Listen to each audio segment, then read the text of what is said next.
বন্ধুরা, সকলে কেমন আছেন? আশা করি সকলে ভালো আছেন। তো আমি আনাস আহমেদ আপনার মাঝে আবারও চলে আসলাম। তো এখানে আসার একটা উদ্দেশ্য হলো, আজকে আমাদের অফিসে ছোটোখাটো একটা খিচুড়ির আয়োজন করা হয়েছে, যেহেতু আজকে বৃষ্টির দিন।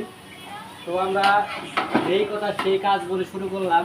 তো এখানে আপনারা দেখতে পাচ্ছেন যে এখানে আমাদের চুলাতে ডেস্কিতে আমাদের যে মাংস সেটা কষানো হইতেছে। তো আমরা ইতিমধ্যে মাংস কষানো শুরু করছি। মাংসের কত সুন্দর একটা কালার আসছে, দেখেন সুন্দর একটা গ্রান আসতেছে। এই বৃষ্টির দিনে কিন্তু এই খিচুড়ি খাওয়াটা মজা আলাদা। যারা খিচুড়ি খাইতে চান অবশ্যই এরকম এই ঠান্ডা ঠান্ডা ওয়েদারের দিনে আপনারা রান্না করে খাবেন, অনেক ভালো লাগবে। এখানে আমরা 14 জন মানুষ আছি, আমরা রান্না করে খাবো।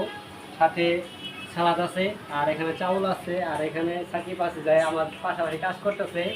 সে মাছ মারার জন্য বাইর তৈরি করতেছে।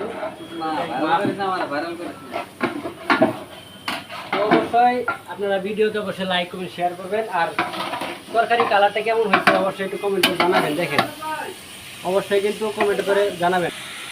এটা দিয়ে কিন্তু সুন্দর একটা খিচুড়ি আয়োজন করা হয়েছে। এই কষা মাংস দিয়ে, চাউল দিয়ে সুন্দর করে কষানোর পরে আমরা একটা খিচুড়ি আয়োজন করব। ভিডিওর সাথেই থাকবেন, মানে শুরু থেকে শেষ পর্যন্ত আপনাদের দেখাবো যে খিচুড়িটা কেমন হইতে হবে। দেখেন অলরেডি কিন্তু খিচুড়ির যে কালারটা সেটা কিন্তু আইসা বসে মুরগির অনেক অনেক সুন্দর একটা তরকারি, মানে দেখলেই খাইতে মন চাইতেছে এখন।